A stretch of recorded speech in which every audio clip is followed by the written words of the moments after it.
नमस्कार दोस्तों। IR diary के इस दूसरे एडिशन में आज का विषय है अमेरिका में इंटरनेट की आज़ादी पर ठना महासंग्राम। और इस विषय पर हम लोग सबसे पहले ये देखेंगे कि ये मामला क्या है, इस मामले के साथ जो घटनाक्रम हुए या किन घटनाक्रमों से इस मामले की बात हम कर रहे हैं, वे घटनाक्रम क्या हैं वे आप समझेंगे, और इससे जुड़े हुए मुद्दे क्या हैं, इसमें डिफरेंट जो स्टेक होल्डर्स हैं वे स्टेक होल्डर्स क्या हैं, अलग अलग इस पर जो व्यूज हैं वो मत और विमत के पांचवें पॉइंट्स के संदर्भ में हम लोग देखेंगे।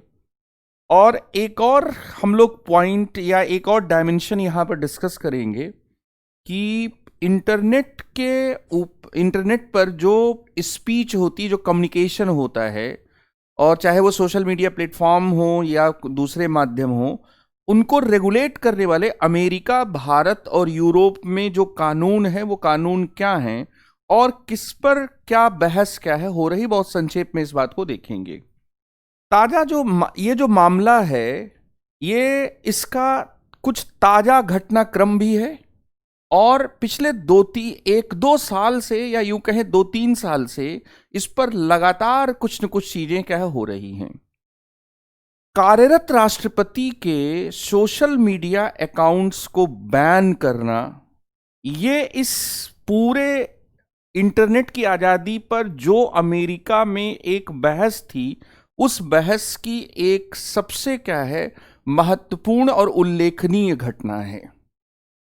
और अगर हम पहले की बात करें तो ऑनलाइन कंटेंट पर जो सेंसरशिप का इशू है, वह इशू अमेरिका में पहले ही उठाया जा रहा था।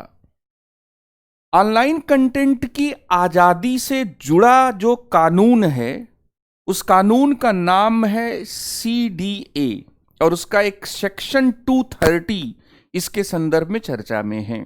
CDA communications decency act section 230, जो मध्यवर्ती जो सोशल मीडिया प्लेटफॉर्म है, जैसे मैंने कोई ट्वीट किया तो ट्वीट का कंटेंट मेरा है और आप तक ट्वीट पहुंचा, इसमें ट्विटर जो है वो एक मीडिया प्लेटफॉर्म है, सोशल मीडिया प्लेटफॉर्म है। उस सोशल मीडिया प्लेटफॉर्म की मेरे कंटेंट के लिए कोई लीगल लाइबिलिटी नहीं है। ये सेक्शन 230 ये क्या है इंश्योर करता है। अर्थात ये इंटरनेट या जो दिग्गज टेक कंपनियां हैं उनको एक प्रकार की लाइबिलिटी से, लीगल लाइबिलिटी से इम्यूनिटी प्रदान करता है। इसलिए गूगल पर आप किसी रेस्टोरेंट की अगर उसके रेस्टोरेंट की बुराइयां लिखते हैं तो इसके लिए गूगल पर मुकदमा नहीं चलेगा कि आप चले जाएं कि गूगल ने ऐसे कैसे छापने दिया। तो ये सब चीजें क्या है यहां पर हैं। तो ये इस मामले की शुरुआत के बिंदु हैं। अब यहां पर मैंने एक बहुत बड़ा शब्द यूज कर दिया है कि महासंग्राम हो रहा है।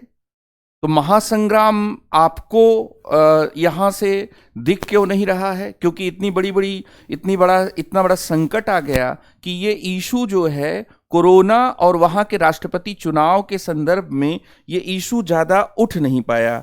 लेकिन आप यहां पर इसको घटनाक्रम को जब आप देखेंगे तो आप समझ जाएंगे कि ये इशू बहुत बड़ा है। 7 जनवरी 2021 को ट्रंप के फेसबुक और ट्विटर को अकाउंट को बैन किया गया और उनका एक अनुकरण करते हुए स्नैपचैट ने, शॉपिफाई ने, ट्विच को भी बैन किया गया, फिर पार्लर को भी क्या है होस्टिंग करने से रोक दिया गया। ये 2 घटनाक्रम तो हाल के हैं। इसके साथ ही 2020 में एक नेशनल डिफेंस अथॉरिटाइजेशन एक्ट को ट्रंप उस समय राष्ट्रपति थे, उन्होंने वीटो कर दिया। और वीटो करने के पीछे जो एक वजह बताई गई, उसमें एक वजह CDA कम्युनिकेशंस डिसेंसी एक्ट भी था। उसको लेकर ट्रंप ये चाहते थे कि उस पर रोक लगे, उसको रिपील किया जाए। तो यहां पर यह भी एक घटनाक्रम है, जो घटनाक्रम कोरोना और राष्ट्रपति चुनाव के संदर्भ में ज्यादा नहीं उछला। मई 2020 में फिर एक एग्जीक्यूटिव ऑर्डर दिया गया और ये executive order communication decency act को रेगुलेट करने के संदर्भ में ट्रंप ने फिर दिया। ट्रंप ट्विटर के और फेसबुक के 4 साल के कार्यकाल में शुरू में बहुत लाडले रहे और ट्रंप की वजह से भी बहुत सारा ट्रैफिक आया। आज वो भले ही कंपनियां ये कह रही हैं कि साहब पीसफुल ट्रांजिशन के लिए, पावर का पीसफुल ट्रांजिशन हो जाए और ट्रंप के हाथ से सत्ता बिडेन के हाथ में चली जाए, तब तक हम इनको कम से कम बैन रखेंगे, फिर उन्होंने कहा कि इंडिफिनिट कर देंगे। ये सब बातें हैं, लेकिन ये भी सच्चाई है कि एक देश का राष्ट्रपति जब आपके सोशल मीडिया अकाउंट पर आता है और जो विवादित होने के बावजूद भी 74 मिलियन वोट हासिल करता है, तो उसके फॉलोअर्स, उसके प्रशंसक और उसके आलोचना करने वाले लोग भी आपके प्लेटफॉर्म पे आते हैं। तो बहुत लोग ये कह रहे हैं कि जो बैन किया गया, इस बैन में बड़ी मतलब परस्ती भी है और इसमें एक अपॉर्चुनिज्म भी है। कोई पॉलिसी का जो बहुत बड़ा इशू उठा रहे हैं, हिंसा उनसा का, ये उनको उस समय भी सोचना चाहिए था कि जब लूटिंग स्टार्ट तो शूटिंग स्टार्ट, वो वाला स्टेटमेंट। और ब्राजील के प्रेसिडेंट को आपने न उनका अकाउंट केवल बैन किया बल्कि डिलीट कर दिया, तो आपने दूसरे के साथ जो व्यवहार किया, बर्ताव किया, आप वास्तव में यहां पर उस व्यवहार बर्ताव को आप उसी लेवल पर नहीं कर रहे हैं। तो ये सब चीजें हैं, लेकिन यहां पर आप देखेंगे कि जैसा मैंने कहा कि घटनाक्रम है और ये घटनाक्रम जनवरी 2021 में जो दिखे, फिर 2020 में, फिर 2020 के एग्जीक्यूटिव मई में एक ऑर्डर हुआ।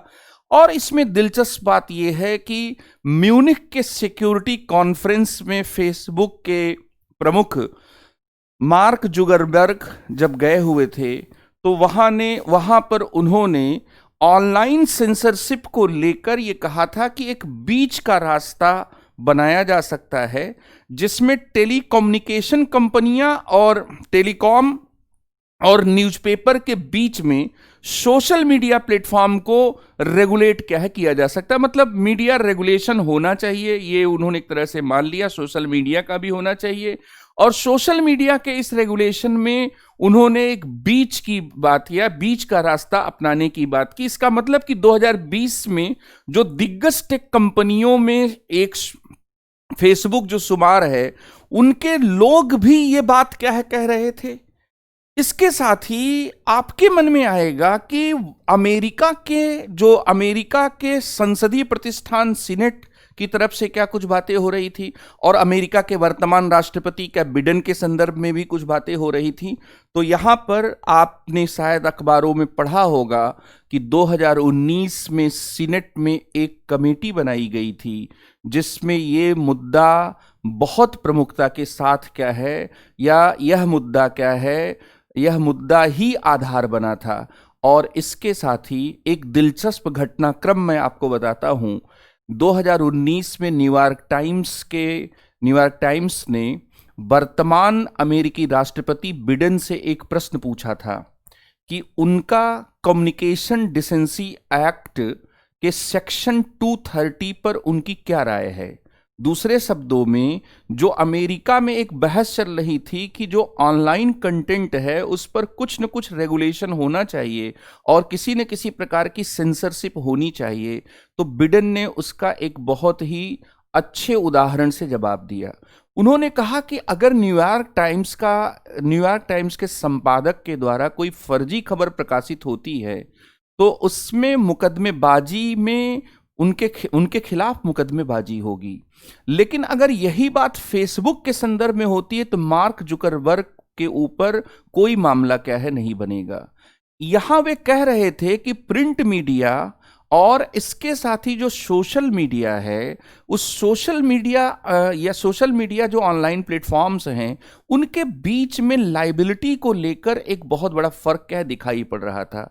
दरअसल अमेरिका में जो सत्ता प्रतिष्ठान है, भारत की तरह ही, उनके सामने भी ये बहुत बड़ा मुद्दा है कि एक डिवाइड होती हुई सोसाइटी में जो ये हेट स्पीच हो रही है और जो फेक न्यूज को स्प्रेड किया जा रहा है, उसको सेंसर करें कि ना करें। और ये सबको पता है कि फ्री स्पीच और हेट स्पीच या फेक न्यूज और फेयर मीडिया कवरेज, इन सब के बीच में बहुत एक पतली सी लाइन होती है तो इसको रेगुलेट करना कभी भी आसान नहीं होता, लेकिन न्यूयॉर्क टाइम्स के इंटरव्यू में वर्तमान राष्ट्रपति बिडेन के द्वारा ये कहना कि फेसबुक के मार्क जुकरबर्ग के ऊपर कोई भी मुकदमा नहीं चलाया जाता अगर फेसबुक पर कोई फेक कंटेंट क्या होता है, सर्कुलेट होता है,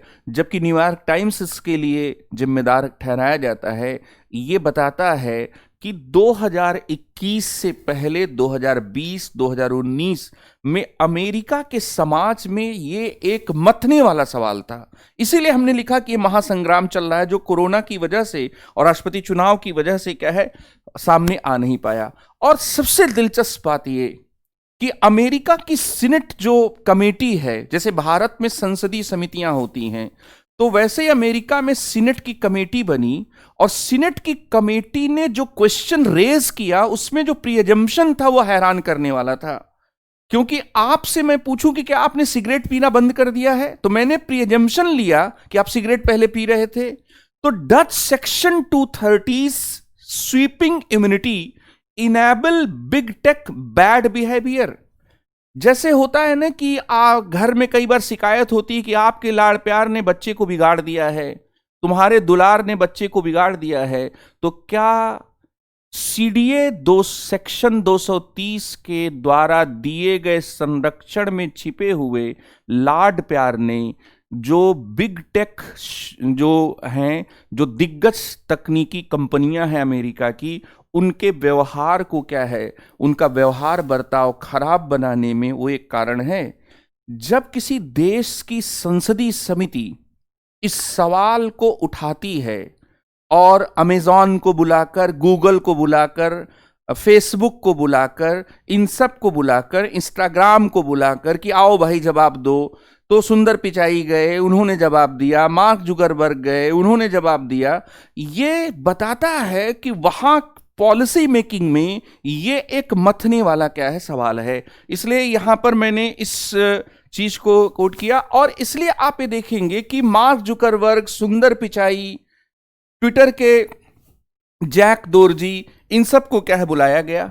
अब यहां पर मुद्दा है कि इंटरनेट की आजादी से जुड़े हुए मुद्दे क्या हैं। तो बच्चों एक बहुत बहुत क्लासिक, बहुत ट्रेडिशनल टाइप का क्या है मुद्दा है, और वो मुद्दा है कि सेंसरशिप वर्सेस बैन का मुद्दा।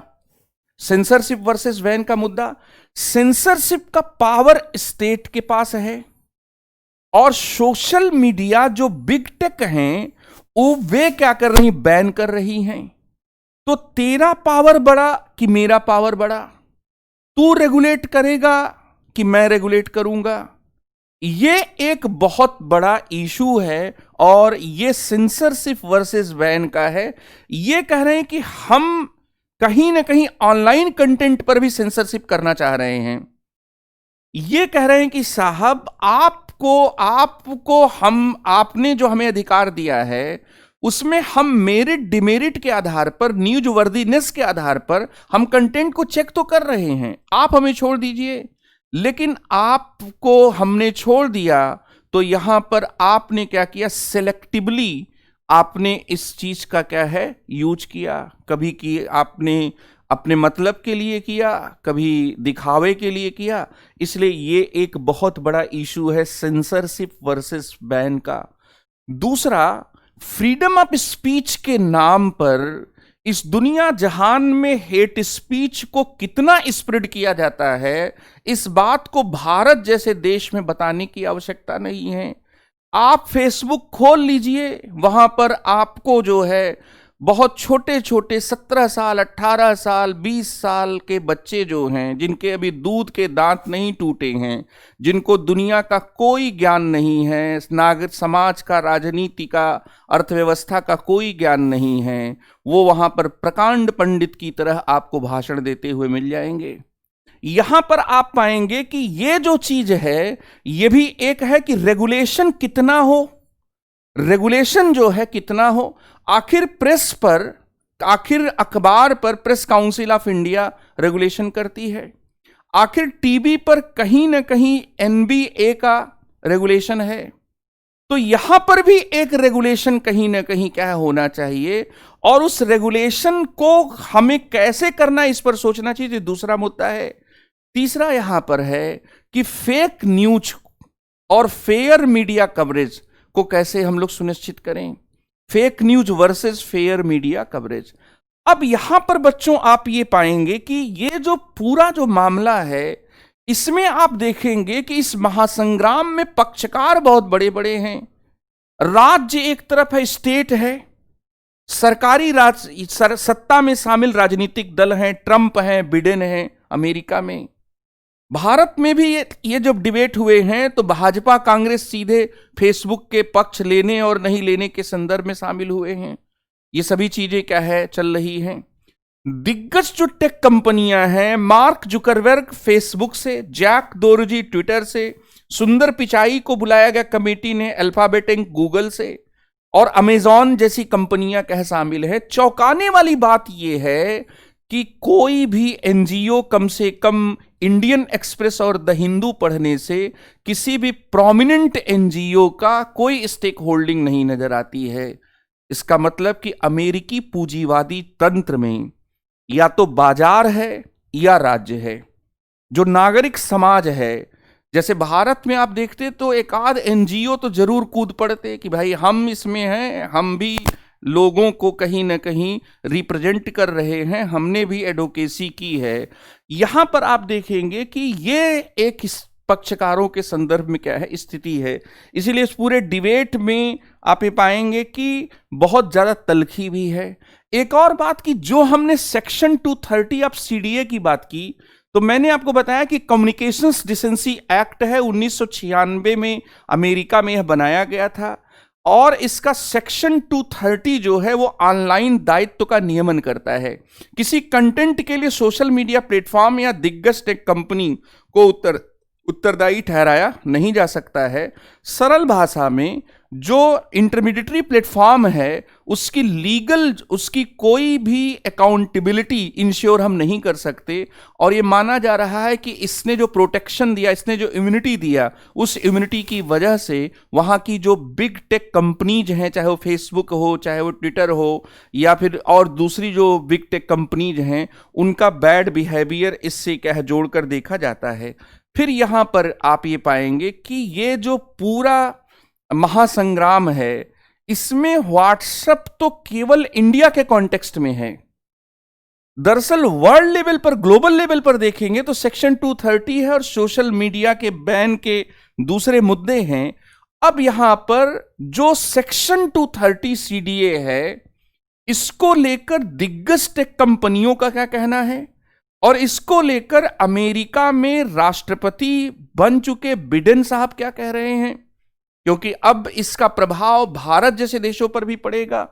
तो जो दिग्गज टेक कंपनियां हैं, उनका पहला आर्गुमेंट है कि अगर सेक्शन 230 को चेंज किया गया, वीक किया गया, या अल्टीमेटली रिपील कर दिया गया, तो इस बदलाव से फ्री स्पीच पर, स्वतंत्र भाषण और अभिव्यक्ति पर फर्क पड़ेगा।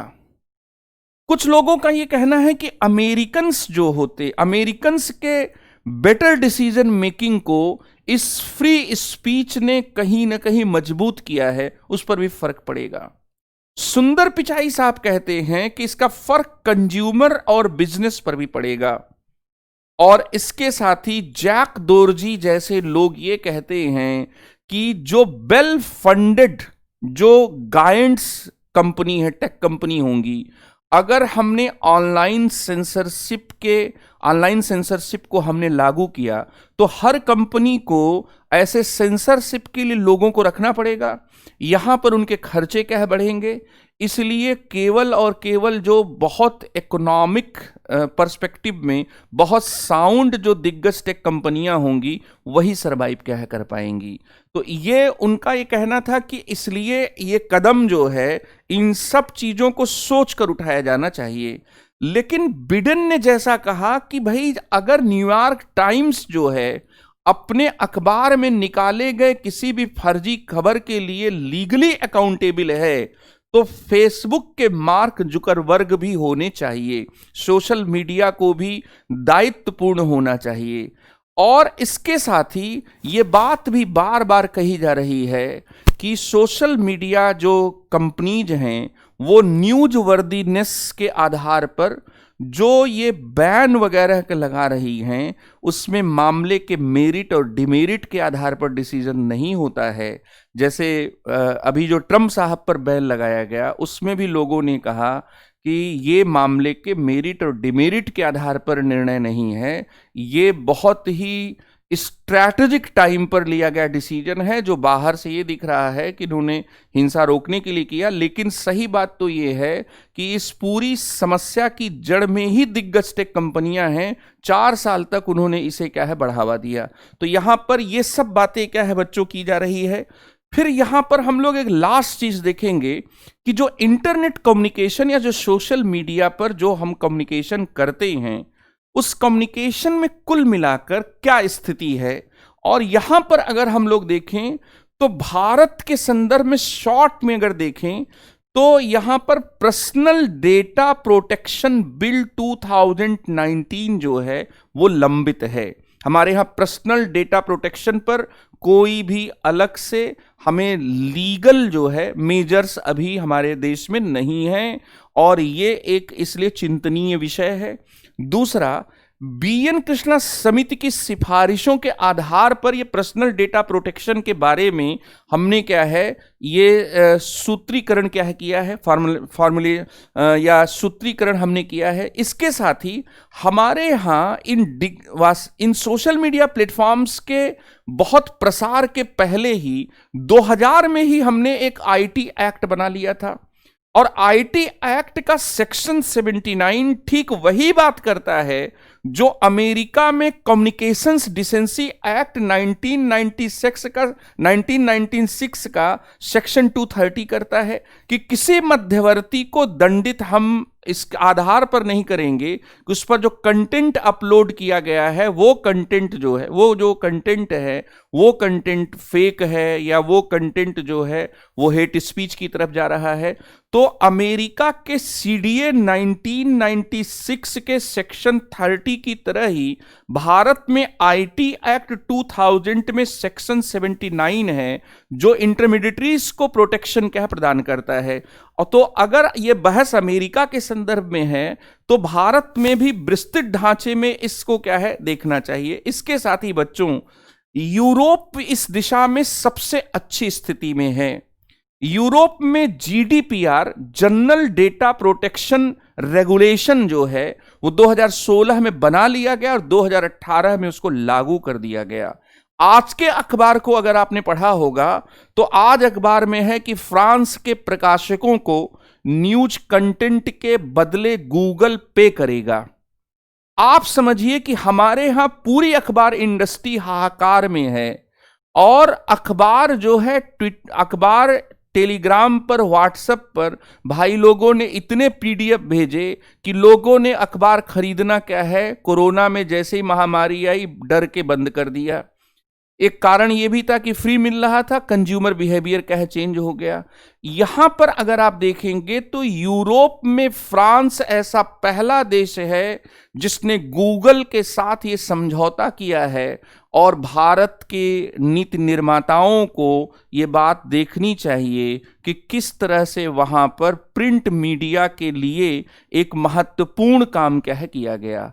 जहां तक यूरोप के जीडीपीआर 2018 की बात है जो 2016 में बनाया गया था, यह निजी डेटा को निजी संपत्ति के रूप में देखता है, और यह दुनिया के सबसे कठोर डेटा संरक्षण कानून के रूप में है। जिस चीज को अमेरिका और भारत नहीं कर पा रहे हैं, अमेरिका की दिग्गज टेक कंपनियों को पहले ट्रंप और बिडेन को अब संभालना इतना आसान नहीं होगा, क्योंकि वे क्या है वे किसी भी रूप में अपनी आजादी को कम नहीं करना चाहती हैं। यूरोप ने यहां पर ज्यादा बेहतर काम जीडीपीआर के माध्यम से क्या है किया है। और आज के अखबारों में आपने पढ़ा होगा कि क्या बीएन कृष्णा समिति की सिफारिशों के आधार पर जो भी हम व्हाट्सएप पर, जो भी हम फेसबुक पर जो भी हम अपना पर्सनल डेटा शेयर करते हैं या मेटा डेटा शेयर करते हैं, क्या भारत सरकार को इसके लिए बाध्य नहीं करना चाहिए कि उस डेटा को भारत में ही सर्वर बनाकर रखा जाए? पर्सनल डेटा प्रोटेक्शन के लिए क्या भारत सरकार जो है इस बात को, उस पर विचार नहीं करना चाहिए? ये सब मुद्दे भी उठ रहे हैं।